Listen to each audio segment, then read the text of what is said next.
Good evening, viewers. We are here on Internet this evening. I'm Rose Blaze, the moderator this evening for our discussion. Here with three wonderful gentlemen who are going to be discussing a subject matter which I'm going to introduce to you shortly. So we are collectively here gathered to embark on a very interesting topic, namely, what if slavery never existed?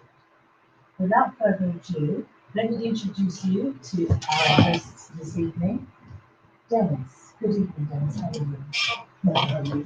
I'm very well. It's wonderful to have you here.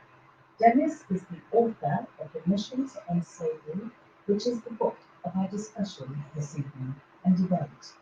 He is the author of Accuracy, a publishing house set up to enable authors to write books that they want to write and to tell the stories they want to tell without any restrictions, to provide an accessible means of self-publishing without the excess cost of a vanity publisher.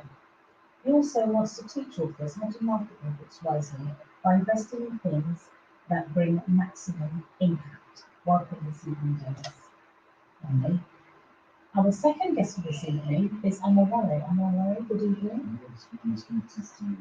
Wonderful. Amawale is a Pan-Africanist, a keen drummer, and an author of multiple titles, namely The Battlefront, An Outlook on Liberation, and African People Abolished, amongst a whole host of other titles.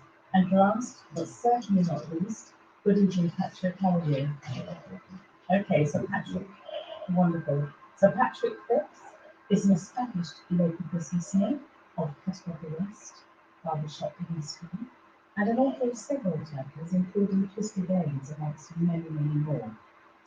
So now we come to the crux of the evening. So we're now going to be having a discussion about what if slavery never existed?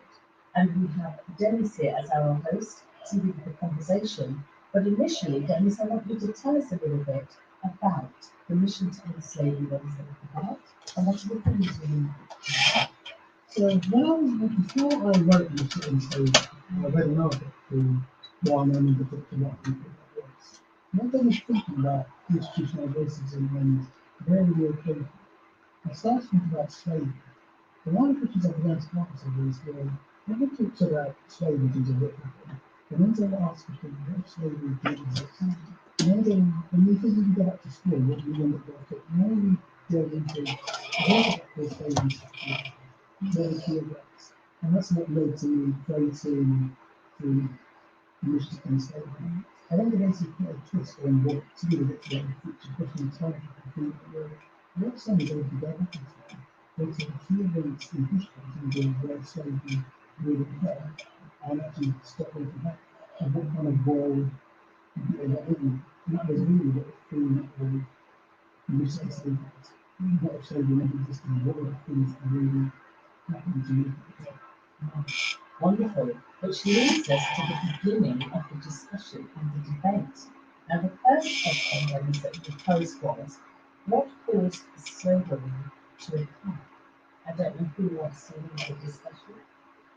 Discussion. So it's a tough one because when you look at slavery, there are so many events that happened. We're going to get back to the book and think about what happened with the Europe in the 1500s. You think about Minetta and the 1800s. You think about the Australian War that's women. You think about the Jews in the 1600s. So many actual events. But the only thing is that what is the thing which is from there? And also slavery being came from London, but slavery in Africa, slavery in Africa. Even if you go outside of what has happened in Africa, you look at slavery in India, you look at slavery in slavery occurred there. So there's broad things as to what is it that slavery? Yes, indeed. Patrick, do you have a view on this? Yeah. Actually, was my barber back in the day. Familiar. Yeah. There are a lot of people who do slavery actually, but there's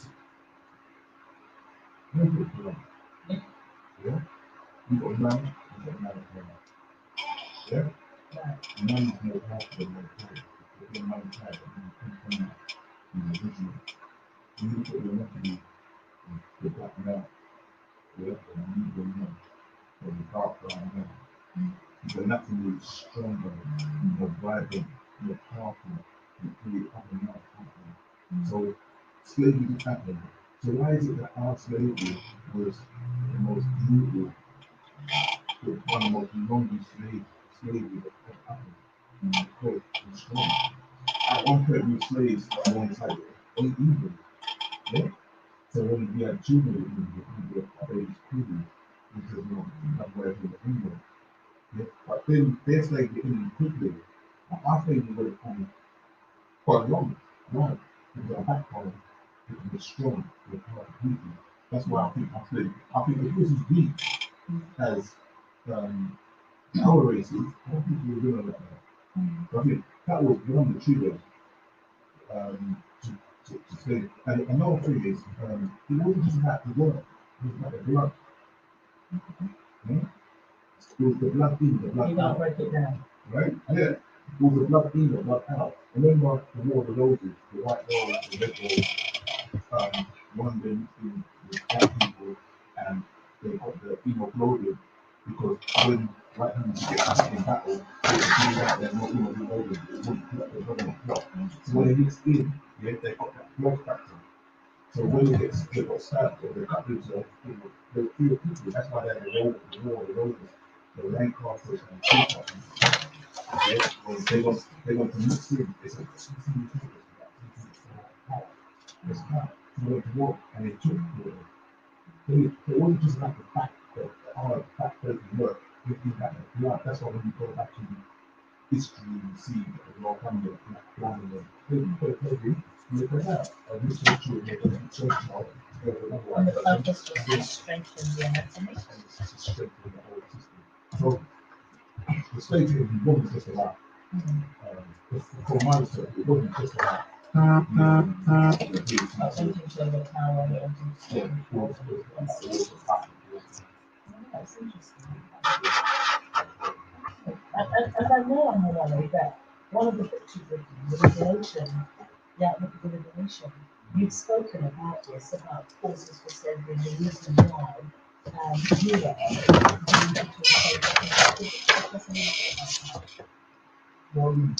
I'll move to the question of origin. Because I think it's important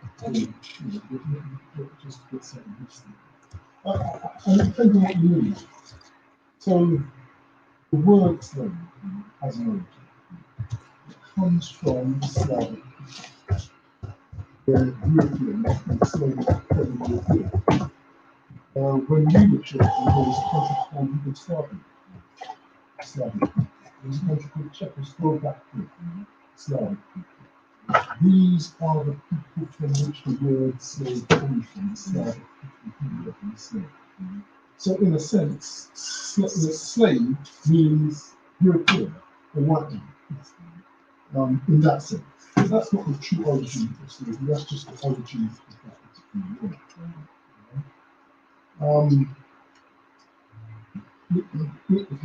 We need to be clear that slavery and African people have no intrinsic connection.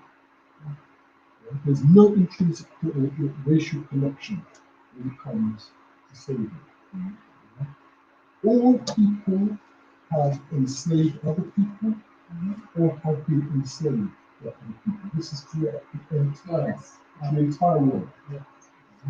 And when we look at the actual origin of slavery, we find it, we have to go back to a period of history which is called communalism.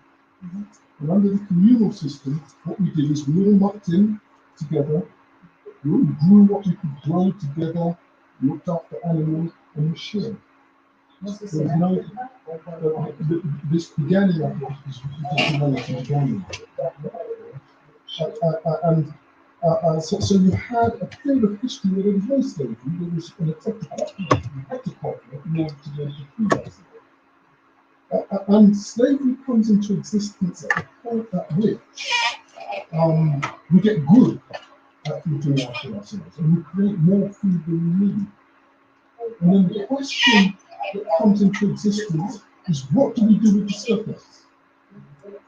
You see, the people who won, if I can use that term, really stopped the surplus because everybody put together, maybe it was there. The people who stole that surplus became the kind of kingpin. They became the powerful people. Yeah, and so what then happened was women became the first slaves because women were too busy looking after the families to bother to get involved in this fight over surplus. And so you had the men fighting amongst themselves, and the victorious men, if I can use that term, enslaved the women and the men that they conquered. So this is the origin of slavery. We're going back thousands upon thousands So what's this upon happening thousands. simultaneously around the world? No, in Africa. Right. And we were the first to do it. So this is the origin that we can find for enslavement. It's a class origin. We were having a discussion a while ago. The term class, it is a class phenomenon. It's about who controls the land. So that's the surplus. The second phase of slavery is around conquering land. If you can conquer land and take land from other people, you can enslave them. You can force them to do basically anything that you tell them to do because you control their land. And so that's a kind of second development of slavery. We're talking about the enslavement of African people in particular, I suppose.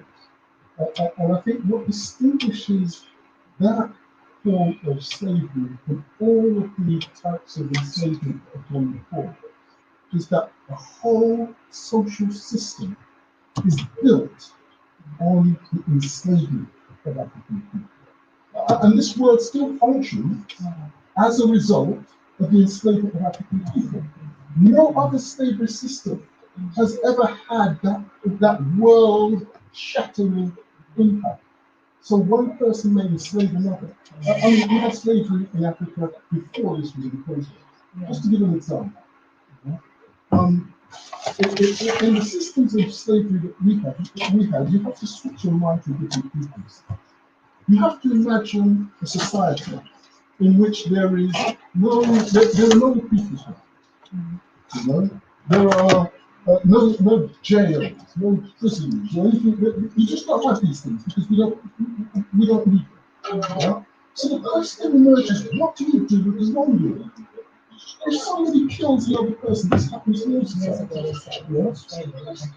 Yeah, but I'm not talking about Europe. About the African, in the African system. Right.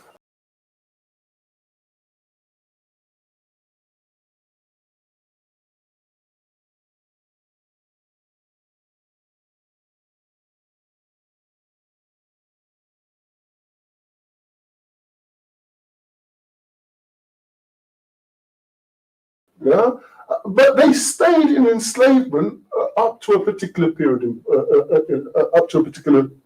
time, and then they were released from it. There was no notion that because you were enslaved, somehow all of your children, great grandchildren, etc., had to be enslaved also.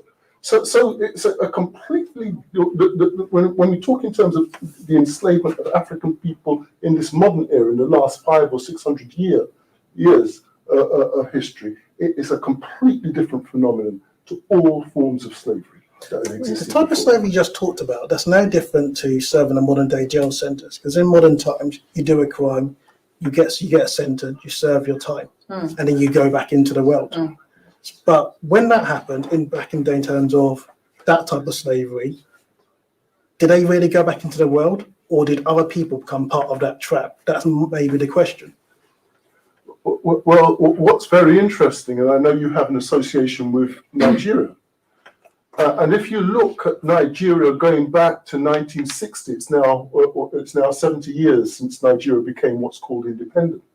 And the first leader of independent Nigeria was a man called Balewa. He was the first president. And when you look at the history of the first president of Nigeria, his grandfather was, quote unquote, a slave. Mm. Yeah. And what that shows you is that within the African system of enslavement that existed, yeah, within those systems, it was possible for you to be a slave at one point and to be a leader at another point. And there are many historical examples of people who were enslaved at one point and then went on to become the leader of the people at the next. So I think your question is an important question, and there will be lots of complications, but we've got clear examples of where people who were enslaved not only became reintegrated into society, but actually became the leaders of those societies because they impressed so much. Yes. One point that Patrick made earlier, that we as Nubians, there's a certain strength to us. If we're so powerful, how did we get in a position where we just allowed ourselves to be dominated That's a good question. and dominated for so long if other weaker nations were able to get out of it? What did those other nations do that we didn't? It's like Kanye West says, it seems like a choice to me. It seems like a choice to me. That's what Kanye West said. And when he said that, everybody jumped on him and bashed him. Didn't look into what he said. When you watch Django, yeah? Django Unchained. Yeah. The slave master said, we got like 100 men working in this plantation. We got over 1,000 slaves, but we leave our doors open at night. Yeah, and we sleep well, and we don't get our throats slit by the slaves. It's a system of breaking down. The psychology. It's breaking down people, and the worst thing they did to us, well, one of the worst things they did to us, was the separation from our women, breaking down the home, breaking down the bond between male and female, that kept us there, because. If a man, I say to my wife all the time, my job to you, babe, is to serve and protect. That's my job. If you take away my ability to serve and protect, then who am I? Yeah, they took away the ability to serve and protect. So what happened to the slave masters? They protected the slave women. They gave them blankets and blah blah blah, and the men couldn't give them nothing. So they said, "Why am I looking at you when you can't give me nothing?" When these guys give me everything, and you see it today. Do you mean? But why did they have the power to keep us in slavery and get us to make us slaves? And get one of the things my mom used to say to me, the reason why they did that to us, because we're so open armed. We let people into our homes. Yeah. If we see you hungry, we'll feed you, give you food. We let you in. Like John Hawkins, I think his name was. I don't know if you can correct me, but he went to Dongolawali tribe. And he stayed with them for years before he took them into slavery, learning their culture, learning what time they go to sleep, what they ate, how they moved. And then he took us into slavery. We're such open-hearted, giving people. We have so much culture and magic around us. I ask myself the same question all the time. Maybe you can answer it. How did they manage to take us into slaves if our culture and our gods and our spirituality was stronger than theirs? Was it about that warrior mentality, do you think? That sort of really pressing warrior mentality? I mean, I don't know. Warrior mentality to who? Our warriors went through, after they fought in battles, they went through a cleansing period. They didn't just go to their wives with blood in their boots and jump into bed with her. This is what Europeans did. They go to battle, yeah? They come back with covered in blood, and they go straight into their wives.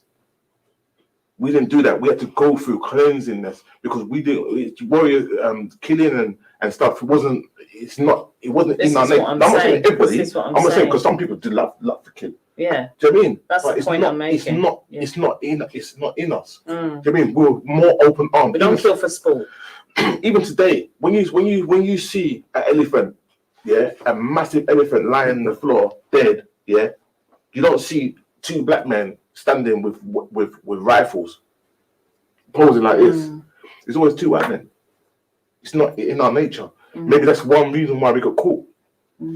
Yeah, another reason might be greed. You know, if you want to. Yeah. I mean, we can widen this up. I mean, Dennis, just to say, I mean, the second question that you posed was, what were the key triggers? Could you elaborate on that question for us? So, if you look at a coin, there's two sides. And you look at for that coin, and if you look at life, there's two sides. There can be two sides of every story in terms of good and evil. In our heart, we have it in us to be good to one another. In our heart, we have it in ourselves to be evil. Like you were saying back in the day, our culture was to accept people, welcome into our homes. Yet someone like Alexander the Great, what he's really famous for is bringing a gun and killing innocent people. So what I'm really interested in is, what triggers a man to think they have the right to go and dominate someone? What triggers someone to basically say, I'm going to bring weapons and take over you? What is it inside people's hearts? And another example I could think of is, if you look at what happened recently in Nigeria with SARS, the original intention behind it was to try to create a force to counter one form of evil. Yet we gave that authority to people who, did they really have those intentions to become what they are today? So now we're trying to get rid of them. It's almost like, what happens when you give power to the wrong sort of people? They abuse it. And part of me does wonder, did that lead to some of the terrible acts we saw in slavery? I think, can I talk about Yeah, of course. real quick? Man, when there's light, there's dark. When there's up, there's down. When there's woman, there's man. Everything's got opposite. Everything's got opposite. We have got good and evil. Isaiah, I think 47:5, I think. God said, I made light, I made dark, I made good, I made evil. I, the Lord God, made all these things. Yeah? And in man, we have got good and we've got evil, or negative and positive. Yeah? You have a baby, you rock the baby. But someone tries to touch your baby, you destroy them. Yeah. But some people are just so tapped into their negative side. Yeah? Don't think that Europeans, because they took us into slavery and they tortured us and raped them, the men raped the men, and they did all this kind of nasty stuff. Don't think they ain't got a positive side to them. Because when they're talking to the women, they ain't doing that. They just got something in their mind that goes beyond. See what I mean? It just goes beyond what other people may think. Because you got some people in Africa that will chop up a body and eat it raw. Eat my body and eat it raw. Do you know what I mean? But it's just not wide in our society to do that. I think that's what I think. It's not as broad in our society. For you're not going to see, not every other black man in our society is a paedophile. Do you see what I'm saying? Not every black man in our society will want to pull a man's stomach out and watch him and look in his eyes while his lights go out. But in the European world, they come from beasts, man. They lived in caves. They only come out at night time so the sun won't destroy their skin. They eat raw flesh. In today, they can eat their steak raw. With blood pouring out of it. We ate that, we'd be sick as a dog. Yeah. So it's something in their mind. Yeah? Maybe it's a lack of melanin. Do you know what I'm saying? So, people are going to have evil parts of them and good parts of them. So the question you asked about what it is, you got to go back into the genealogy, my friend, and see where they come from. You know, you're saying that, Patrick, in your book, Mission to End Slavery, the main character, Femi, actually went through the rites of passage in Africa. Could you talk to us a little bit about that? Because I think this relates to what you're saying about being groomed in such a way that makes you not kill for sport. You know, there's a pridefulness about it. There is a means and a need to do so. So I don't know if you want to elaborate a little bit on Femi. Part of the story, his first mission takes him to Nigeria a year before one of the key events happened, where Nigeria ends up getting taken over. And he meets one of the tribal chief. The tribal chief knew to complete his task that he had to be prepared. So he basically went on this year-long proper physical and mental training to prepare him to be a warrior, so that he would be able to face what he was going to face. Because he knew if he sent him straight into battle, he'd be killed. But he didn't train him to be killing for the sake of it. He trained him to protect and to basically do the right thing. So there's a difference. Like it's almost like a soldier of fortune, for lack of a better word. Yeah, it's like talking about training. It's like if you put a child in front of a TV and all you're showing him is death. What they're doing, what they call it now, the TV is called PlayStation, right? Grand Theft Auto and stuff like that. If you show him death, it becomes normalized. It's called normalization. Like when they lynch a Nubian man, they lynch him off a tree. You'll have all the children there. Oh yeah, having a little picnic. Yeah. Eating sandwiches and drinking you know, because it just normalizes them to, if I hang a black person off a tree, it's nothing really. Like when I went to school, they used to call us the N-word. When I went to small school, they used to call us the N-word. And it was normal. If you got upset about it, they'd be like, yeah, but you aren't. The teachers just call you the N-word. As well. Like me, I never put up with it. Me and my family never put up with it. We were one of the families that didn't put up with it. Yeah. You know, it was just normalized. Do you see what I'm saying? So when you see people doing this evilness, it's because it's in them, it's bled into them from a young age. Yeah, it's innate even. Yeah, to the point where it takes over the DNA, it's within their DNA. Yeah.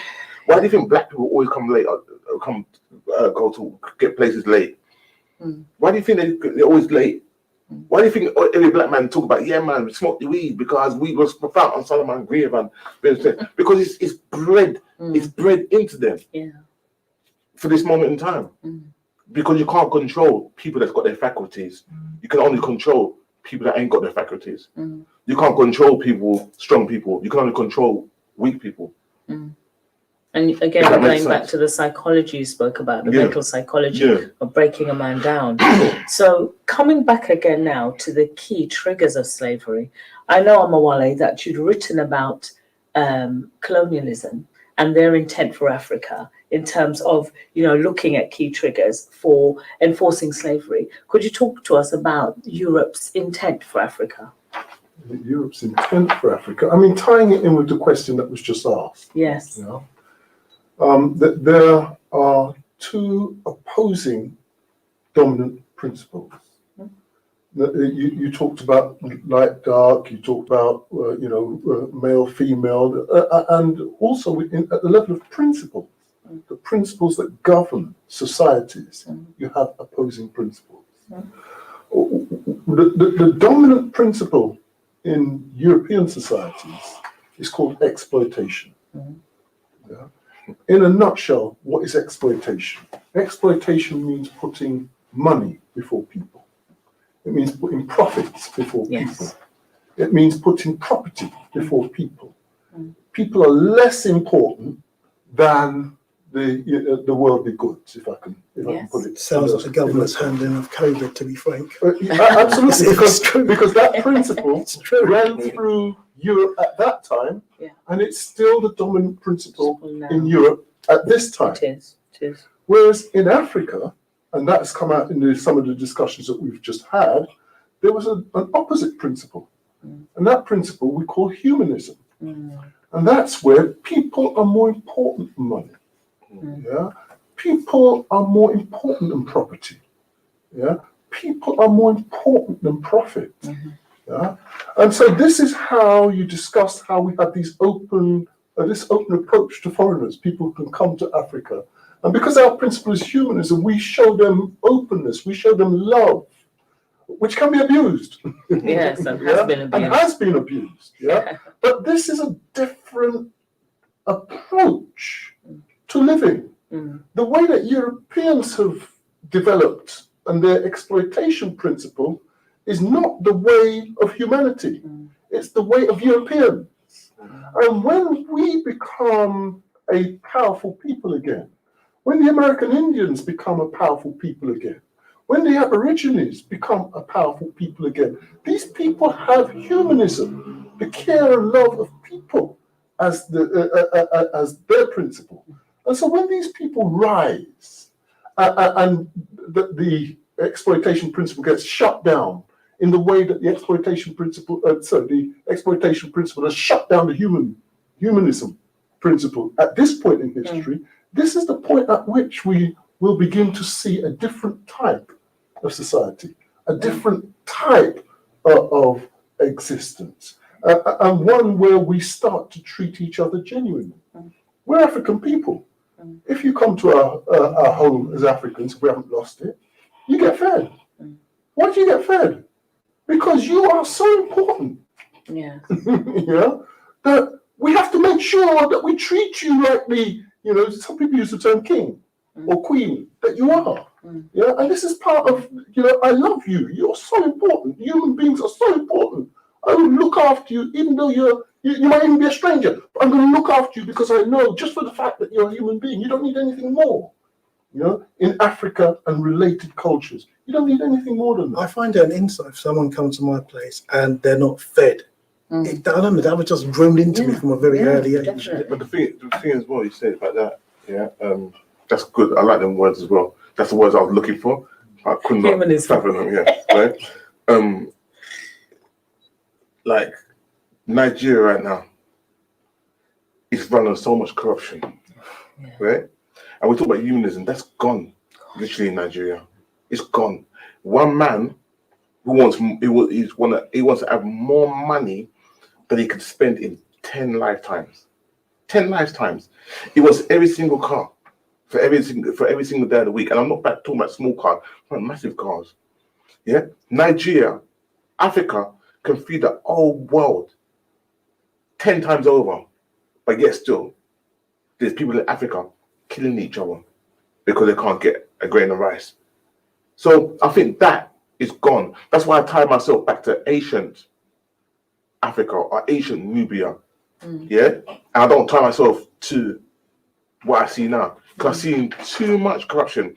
And there's so much things that people of Africa, the old African nation, are trying to put in place. But Nigeria never want to be part of it. Never want to be part of it. They've been trying to send people to get COVID, to test vaccinations for COVID. No one else takes them, but Nigeria takes their people. Say, yeah, come. You want to give me a little bit of money, or you know, you can. So I think that humanism, is lost. It's lost, man. It's lost. If they give you a majority of the time, they give you through their left hand, then they've got something in the back to stick you with their right hand. So sad. I was talking. There's another thing we've been talking about last week. Corrupt leaders, and it's all easy for people to sit there and say, "Okay, yeah, but they should be doing this and they're corrupt and all that." I said, "But if you was in their place, what would you be doing?" Because it's easy saying when you ain't got the money in your pocket, but when you got all the wealth and you can say, "Right, kill him, save him," how would it plan out? And there's a question I want to ask you. Sorry, if you don't mind. Yeah, go ahead. If you had a chance,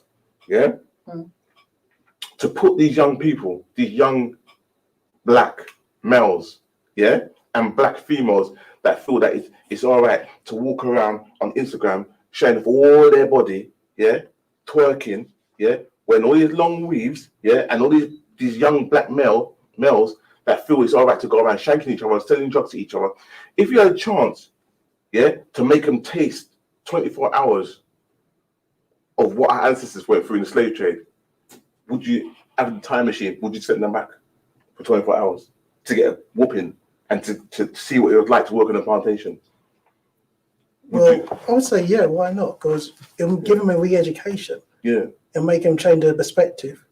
Because even though we're still suffering, in comparison to our ancestors, even our parents for generation, we've had it easy. Because some of the opportunities that we now get, like 30 years ago, we would not be here doing this, for instance. 30 years ago, how many black orphans would you know yet? There's 4 of us in one room. So that alone tells a story. So sometimes it's good to go back and remember, actually, you think you have it better by remembering people before you, what they had to give up. People like your Martin Luther Kings, your Kwame Amaris's, your Nat Turners, fighting to give us a platform for us to do something decent with our lives. Because, and thank you, because we're the only people we're quick to forget. We're quick to forget. The Jewish community don't forget. Values, The Jewish community never forget. The Bosnians don't forget. The Germans don't forget. But we're quick to forget. But why is that? It seems like we've adopted, Western attitudes, and it does seem like we're lost. It does seem that way. Because our youth have developed their own sense of God knows what, but it seems self-destructive. And it's just wanting to know, how is it then that we can reach our youth now to make them realize? I'll send them back for about a year. I wouldn't send them back for 24 hours. I'll send them back for a year to get working on their back. But in instance, that can't happen, Patrick. What do we do? But it's about time machine, isn't it? Yeah. Yeah, so The I'm time sending machine back- of I was Mr. sending back Diggy. for a year. Tell us the audience about Mr. Diggy. So yeah, there's a character in my book who basically, how it all starts off is Femi's in a barber shop, you're like this, Yes. and they're having a debate similar to what we're having. Yes. Then Mr. Diggy, who was outside the shop, hears Femi, and he's been tracking him for a while. And he says, okay, you're always talking about all these things. You're saying slavery's at the heart of it. Okay, how about if I give you the opportunity to go back in time and change it? Femi Exactly what dismisses him at happens. first, Yeah. and then something happens in his life. I don't want to give away too much of the story, Mm. but then he changes his mind, and then Mr. Diggy sends him on that quest. Mm. And Femi realizes that slavery isn't necessarily a straightforward and cut case, especially when he went on to his second mission, when he went to the 1700s to fight in the rebellion of Nat Turner. He discovered actually, am I becoming what I hate? Isn't that straightforward? It gives him a totally different spectrum towards how to tackle some of these problems. Mm. And I think in terms of making people not forget what our answers have to go through, I think part of the challenge is we're here in this Western world, so we have to somewhat degree, adapt. Well, if I look at what I do, I'm a software engineer in an investment bank. And there's always been a perception that to get to a certain level in my firm, you need to act a certain way. But I've always said no. If I'm going to get to where I want to be, I will do it on my own principles Right. and not feel like. I think what we need to You have start to teaching adhere people to to do other is people's. how you can be successful by being your authentic selves. Mm. Why should you, just because you're in a certain institution, have to change your core and who you are? But saying that, how much households do you walk in, households, right? Mhm. Do you walk into, how much have African households, St. Lucian households that you walk into where they're taking their native tongue to their parents? They're talking their native tongue to their parents. I don't bear Nigerian people, they can't speak their language. I know bare St. Lucian people, they can't speak their language. Black people don't teach their children their language. The only people that I really say they teach their children their language is Portuguese people. They talk to their children in Portuguese. That's the only people. I'm in a barbershop, I see many people. Many times. They do not teach their children their language. How can you not teach your child your language? So when you go back home, you're talking to your grandmother or maybe your great grandmother because you know they live long, and you're talking, "Hello, grandmama." She's like, "Look at this idiot boy.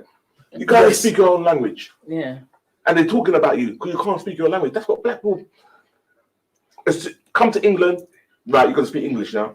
You know, see, Chinese people speak Chinese in their household. Russians speak Russian. Polish speak Polish. I can tell you why that happened, at least if I look at my family's case. Back in when we were young and then my parents first came over, they were taught that, and I think a lot of people who came over in the 80s, 70s experienced it, they were taught by various people in school that don't speak your second language because you'll confuse the kids. Whereas what they forget to realize is that when you're a kid, you're learning and you've got so much potential. Yeah. So that's the stage to actually best time teach to them do it. multiple languages. Yeah. The time they do grow up, they know English, but they know their own languages as well. But So we they missed a saw it as trick in that regard. disadvantage. And that wasn't our parents' fault. Let's say they were doing what they thought was best, and they were acting on so-called expertise knowledge. Yeah, it was seen as a disadvantage, wasn't it, to teach your children, home language. It was seen as, you want to present as the British do, and, this will, enable you in life as you move forward. And the truth is, in all of this, we've lost a lot of our culture, a lot of our language, a lot of who we are as a Because our people. children, we can't speak our language. Our children don't speak the language. Their children are not going to be. Oh, mate, how you doing? So when we speak then about, the follow-up question, which is, can slavery be eliminated? If in fact we are then, if we're looking at what you're saying, Patrick, all assimilating to what is considered British, what is there to fight for? Can I ask? That's a tough one. Yeah, what is there to fight for? What is there to fight for? In terms of being a defined peoples by our Well, language, there's a lot to and fight if we're becoming more and more assimilated, Yeah, there's a lot to fight for. Let me tell you why there's a lot to fight for. Because when you've lost something, you've got a lot to gain. Right. If you're born with money, it may not mean nothing to you. But if you're born without money, you're the lion on the bottom of the hill trying to get to the top. This is why we need to ban Black History Month in schools. Get rid of it, totally eradicate it, yeah, and teach Black histories within a home, yeah, with a young sir over there, yeah, to teach Black history, and we have to teach Black history amongst ourselves. We can't allow our perpetrators and our kidnappers to teach us Black history. Yeah, we've got a lot to fight for. We've got so much culture to fight for. Exactly. You know, as a Jamaican, do you know what I mean? When next time I go to Jamaica, I'm going Maroon Town. Because my great granddad was from Ghana. He was a Maroon. He was an herbalist. Right. I'm gonna pay my respect to his grave. Wonderful. You know, we got so much to. You just don't even know how much we've got to fight for. We can learn a new language. We can learn Tree, Yoruba, Yes. yeah, Lingala. It's true. We there's so much, but you know what it is? It's laziness. One of the worst things to ever happen after the slave trade to the Black man was the abolishment of segregation. That's one of the worst things that ever That's an happened to us. interesting perspective. Because you know what? The abolishment of segregation is the illusion of freedom. Because when we were segregated, we had to have our own shops. We had to have our own libraries. We had to have our own schools. We had to have our own chicken shops, our own dance halls. Yeah, develop a sense of entrepreneurship. Yeah, isn't and then it? when they said, okay, let's destroy Black Wall Street, yeah, Yeah. right? Wow. And then stop segregation. Now we can go to Master's Kitchen and buy white only pie. We have got a lot. We've got a lot there for us to build on. Yes. A lot. Yes. But we just have to start building. The first step to success is what? The first step. Tell us, Patrick. Tell us. The first step to success is the first step. Oh, right. Okay. But we're so complacent. We don't want to take because you know when you take the first step, it comes with obligation, and the obligation is to learn more It's true. and to read a book, and instead of watching films, to watch something that's going to educate you. We don't do it. Because again, posing the question, can slavery ever be eliminated? If you don't recognize you're enslaved, that's an issue, isn't it? So again, it's about defining who we are The answer, as peoples. I feel, is yes. But by the time we get there, we probably won't be here. It's going to be a generation probably that comes along Melting after us that does it. Okay. What we've got to do, I think, is do what we can to lead the way or set the foundation. Because every generation should be about building something so that the next generation can take forward. Because it might just be, sometimes you might set something up and you might see the yield immediately. It might take a year, it might take 5 years, but eventually you even that little spark that can yield a yield. So right now we need to figure out where is the spark from, and it can come from any sorts of life. But even if you look at, say, a Marcus Rashford, 20 years ago, you would not see a Black footballer doing that. And now this is a guy who's come in. He was in that situation where he needed free school meals. And now he's doing so, he has the means to do something about it. Yes. I reckon in 30 years' time, that will just become standard. So it just takes us that one spark to lead the way. So I think the answer is yes, but Okay. it's probably not going to happen without us, unfortunately. Okay, so talking about one spark, Amawale, how is it that we as a people, say in our generation, can educate and enlighten our children moving forward? I'm going to try and incorporate a response to that and some of the other questions that you posed. I like the Marcus Rashford. Yes. Because I'm Man United supporter, that's why that actually came to my mind. Like that.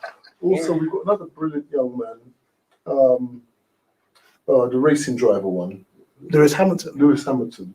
Yeah, and what we're seeing are these young African icons whose humanism is coming to the fore against all the pressures. You know, there's a whole heap of pressure on them.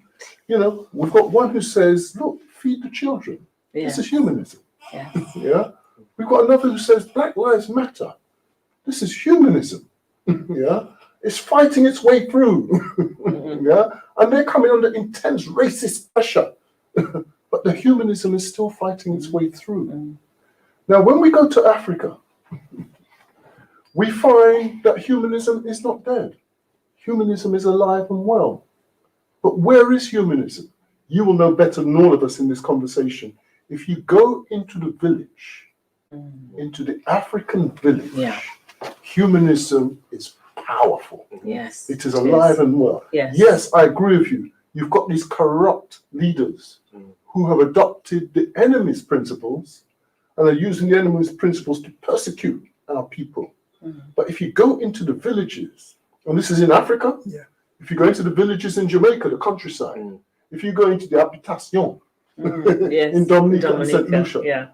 yeah, that's the word for countryside in Dominica and St. Lucia. If you go into the countryside, you will find that the humanist principle is Yeah. intact. Yes. If you go onto the American Indian Reserve, you'll find that humanism is intact. If you go into the Aborigine communities that are kind of outback, as they call it out there, you'll find that humanism is preserved. Humanism is alive and well. Yes. Yeah, and the task before us is to nurture that humanism. Right. So I would not, to come to your question, I would not send any of our children into an enslavement experience for them to get a whooping in order to improve them. But what I would do is I would send them to the African village. Yeah. Yeah, I would Wow. send them to go and understand what it is to use a pit toilet. Mm. You see, when I went to the Caribbean the first time, and they put me in front of a pit toilet, I ran. Me too. Yeah, I ran. Yeah. And then eventually nature told me I had to use Yes, it. yes. Yeah? Yes. This was an education. Yes. The kindness, the humility. Do you see what I'm saying? Yeah. Yes. So you know, humanism is alive and well, I but can it must relate be to that. allowed. Yeah, it must be allowed to nurture. It Nurture. must be allowed to grow. And what the likes of young men like Marcus Rashford are doing, and Sterling as well. Yeah, the other brilliant footballer we got there, young Sterling, and people like the Racing Driver one, and you know, a few others.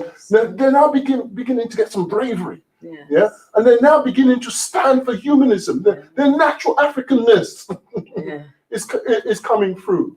Yeah, and this is what Muhammad Ali did in the 1960s, because you must remember that Muhammad Ali was under intense pressure in the 1960s for standing up and saying that he will not go to Vietnam, yeah, to go and kill people who have never called him an N-word.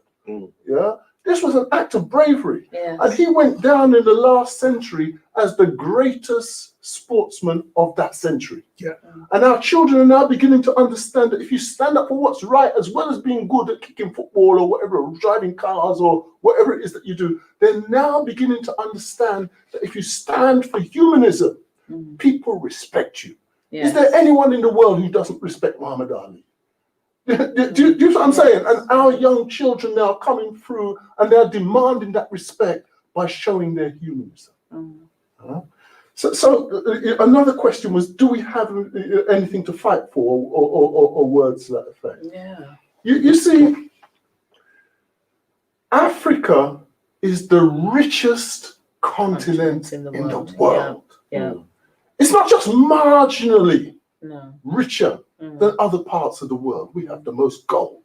We have the most diamonds. We have the most cobalt.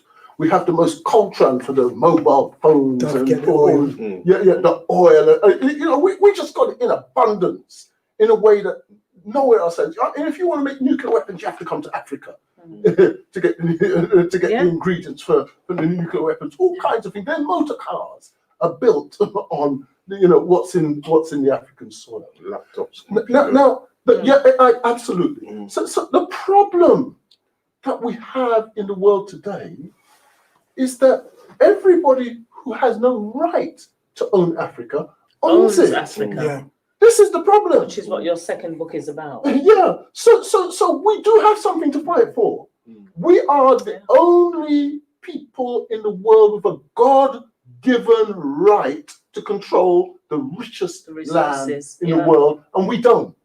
So we have to fight to regain that. It was stolen from us. We have to fight to regain that. And when we regain that, when African people gain control of that land, humanism immediately comes out of the villages.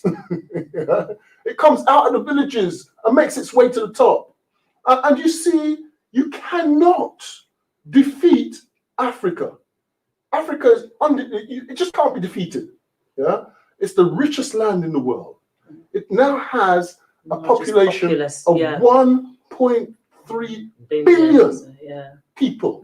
It has the youngest population of any people in the world. About 36% in the world, yeah. So when you put these things together, and let's understand the significance of the youngest people. I mean, I've got a mobile phone, which I can just about use. I'll get in your queue, shall I? I give that mobile phone to my grandchildren. They just sort it out. It's true. They just sort it out. So technically minded. So the people of the future are going to be the technically competent, the ones that can manipulate these computers and do all these kinds of things. And we got the most children. So we can't be stopped. No one can stop us, We have now to realize how powerful we are. Right. And when we realize how powerful we are, and you see, it doesn't matter how many computer systems they devise now, to try and hold us down, our children are coming through and they will be smarter. Just as they're smarter than me when it comes to playing around with mobile phones, they will be smarter than the people devising all of these things to try and hold them down, and they will just devise other things to knock it out the way. They already are. Exactly. Exactly. Exactly. That's what the children would do, because they know they already know better than us how to deal with these things. And what we have to do is to inculcate in them as best we can our humanism. And we're winning, because Marcus Rashford is the proof that we're winning. Sterling is the proof that we're winning. I keep on forgetting Lewis Hamilton is the proof that we're winning. Our children, some of our children are having fights and stabbing each other, but most of our children are not involved in that. Only some of them. Yeah, that's right. Most of our children are not involved in that. Yeah, and if you look at our children, I mean, my children, I've got one university lecturer. My second one is a youth worker. My third one is an accountant. My fourth one is a banker. My fifth one is at LSE doing law. And my youngest one's doing his A-levels, philosophy, politics, and economics. Now, the point is this: it's not bragging. No. The point is, many of our children are doing remarkable things right now. We know that some of our children have been caught up in this kind of vicious cycle, but many of our children are doing remarkable things right now, and making us proud. Making us proud. And it's for us to do what we can to help them to hold on to that humanism. And I believe that we are going to win. In fact, I know we're going to win. And we're going to change the world. When humanism comes back, we will run things, and we will run the world in a way that doesn't attempt to cut other people down. We will not be trying to cut or kill Europeans. We will not be trying to cut or kill Asians or other people, because our humanism tells us to love other people as well as ourselves. But we will be protecting our own soil now. We won't be allowing other people to just come and do what they like. But we are now in a position where we don't realize it yet, but we are the world leaders. And the whole world is panicking. I'm wondering if this COVID business is actually part of the panic response to the fact that we're coming to the fore. But we are unstoppable. If we had more time, I'd even go in to explain why we're unstoppable. But that's just enough for now. Wow. Well, that is an epic conclusion, really. That is an epic conclusion. So it's for us to realize that, we're unstoppable. Absolutely. And to keep things in perspective as well, in terms of best outcome for our youth, in terms of the resources we have as a people. I mean, I don't know, Dennis, if you want to sort of say any concluding words at this time. I'm trying to think, what would be a good... And what would be a good thing to end on? Because there's so much we've discussed today. I think if you look at the world right now, it's been awful year. You can look at there's COVID, there's what happened with George Floyd, there's SARS, there's even other things happening that the government are doing, and it's not easy. No. The only thing we can do is make sure that we don't turn on each other, support each other, be there. Sometimes even just saying hello. If there's someone you haven't seen in a while, say hello to. Make sure you check on them, and just do everything we can to support each other, and together we will eventually. Because this COVID thing, it is going to go away at some point. When, no one entirely knows, but when it does, we'll see the light at the end of the tunnel. So stay strong is probably the best message I can give. Yeah, recognizing our greatness. Patrick, any last words? Yeah, as I want say Amawale. Amawale. Yeah, as you said, it's only some of us. Yeah, what you have to realize is that when a black youth kill a black youth, it blows up. But in reality, this white people, there's more white stabbings going on than black stabbings. Yeah, and you're right, because now we don't greet a brother and say, "What's up, you?"